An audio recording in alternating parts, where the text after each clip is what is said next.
Have you ever made a Valentine mailbox for an elementary school classroom? I remember carefully decorating shoe boxes with colorful construction paper, making a slit for the mail in the top. Then I would carefully sort the little store bought cards into ones I decided were better and not as good. Following the class list provided by the teacher so no one would be left out, I assigned the better ones to my friends and the not as good ones to everyone else. Was I the only one? How is it that small kids learn to divide and rank people? On the one hand, an argument could be made that the rankings I gave were pretty innocuous and rather understandable sorting. On the other hand, I also remember feeling hateful towards a girl who bullied me and wondering if I had to give her a card at all. In this small way, I was beginning to devalue some people. And thanks to that bully, I was also learning what it felt like to be devalued.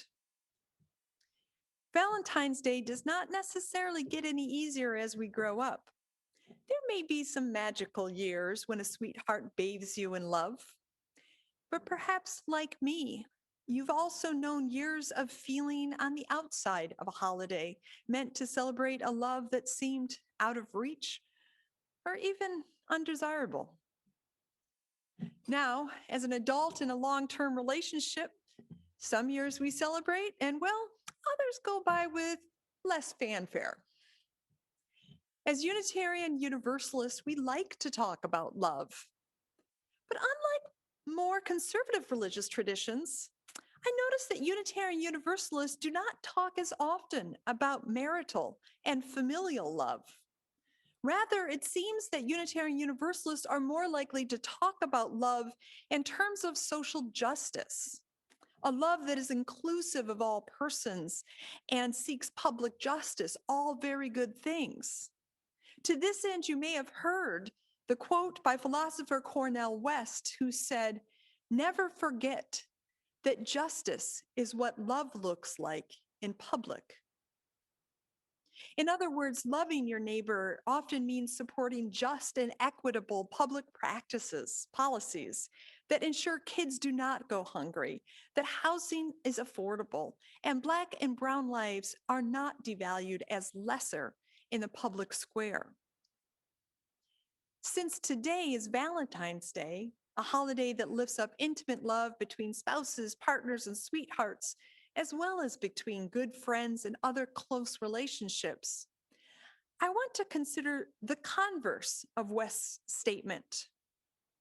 If justice is what love looks like in public, then in what ways is love what justice looks like in private?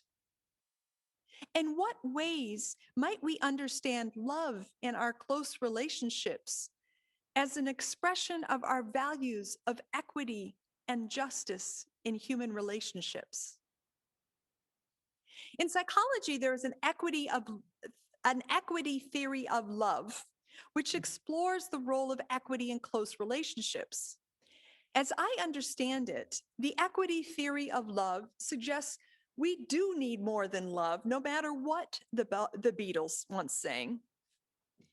We also need to feel a sense of parity and reciprocal caring.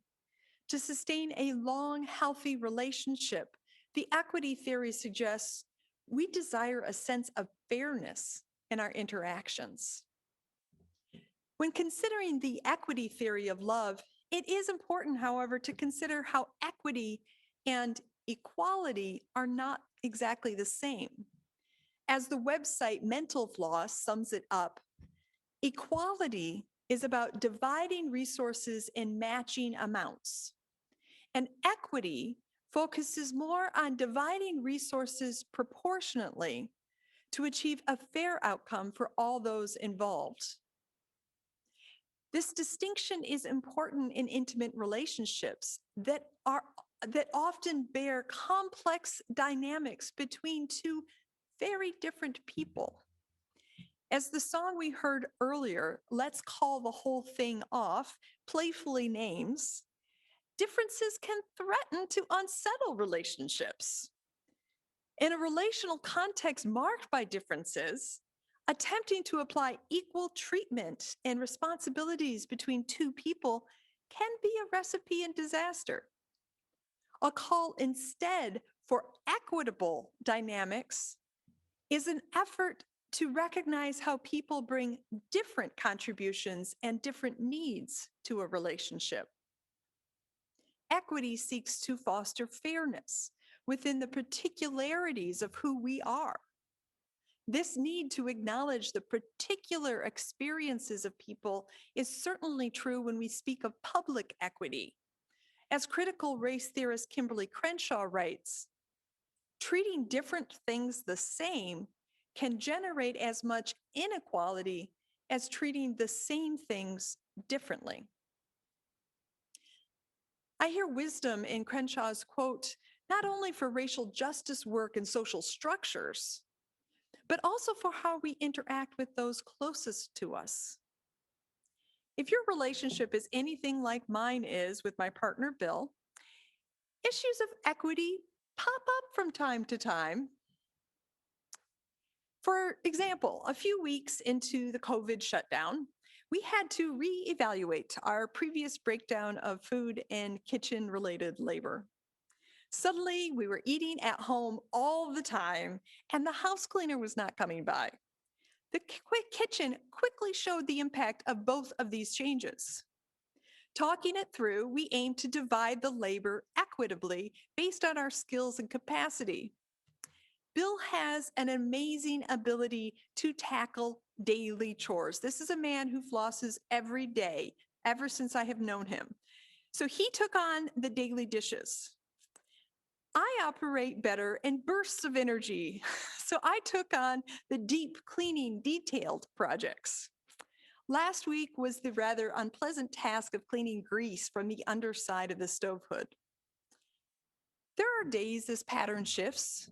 I have some extra time and do the dishes. He sweeps the kitchen floor after finishing up the dishes. But there are days when one or the other of us feels annoyed at the other for a perceived imbalance in our kitchen dynamic. That renegotiating conversation was not without some emotion.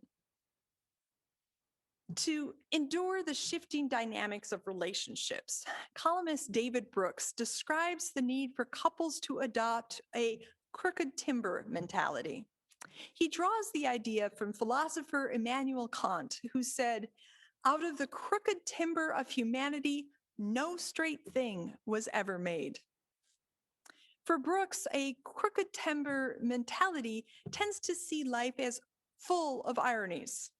Continuing, Brooks explains, quote, "Marriage is ironic because you are trying to build a pure relationship out of people who are ramshackle and messy.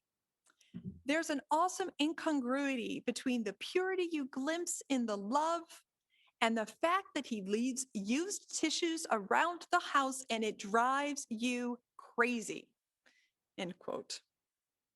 Often the sentimentality and glitter of Valentine's Day can dangle images of pure relationships that may speak to an aspect of love, but nonetheless glide over the messiness. Drawing a parallel to politics, Brooks writes, "Great and small enterprises often have two births, first in purity, then in maturity. The idealism of the Declaration of Independence gave way to the cold-eyed balances of the Constitution. Love starts in passion and ends in carpools." In a very different manner, poet Haki Madhubuti also draws lines between intimate relationships and the politics of nations. Despite a painful experience as a child watching his mother suffer in relationships with men, Madhubuti himself married, and in his poem, The Union of Two, which Patrick read so wonderfully, his poem depicts a compelling relationship built on kinship and a shared mission. Marriage is an art, he writes, created by the serious, enjoyed by the mature, watered with morning and evening promises. Such an artful, intentional love emerges from and reflects deep traditions, deep African traditions, Matabuti declares. Claiming this tradition of intimate and familial love within a racist U.S. context that has long devalued African American marriages and families is no small thing. Such a poem reclaims the dignity of Black love and Black families. It is yet another reminder of the interplay between the public and the personal, the intimate and the national, in making and remaking our shared world. We so often learn who we are and how to be in the larger world by the experiences we have in small units of love and relationship. Lessons that stay with us even when we move away, as the little girl in our story Love did. Such intimate relationships of love can be potent, both in the gifts they bring and in the harm they can cause. Our opening song by the Beatles, If I Fell, showed the tender pain that can remain from a broken heart, even as the promise of a new love beckons. Perhaps we need a crooked timber framework that leaves space for the human frailty that twists and reshapes our living and our loving. All of our living and our loving has been twisted around and reshaped by the events of this past year. And yet, even as we are all going through the same pandemic, we are experiencing it so very differently. Some of these differences reflect socioeconomic structures of injustice, such as those that leave immigrant families in Chelsea struggling to simply find food. And some of these differences in experience are happening in much more intimate ways between friends, parents and kids, spouses. One friend lives alone, and another struggles to find solitude in a house full of kids doing online school. One spouse remains fully employed, and another struggles to maintain hours or meaningful activities. Through it all, our psychological and emotional resilience is tested. While some of us are able to find paths to renewed energies, others struggle, feeling cut off from sources of joy and strength by COVID precautions.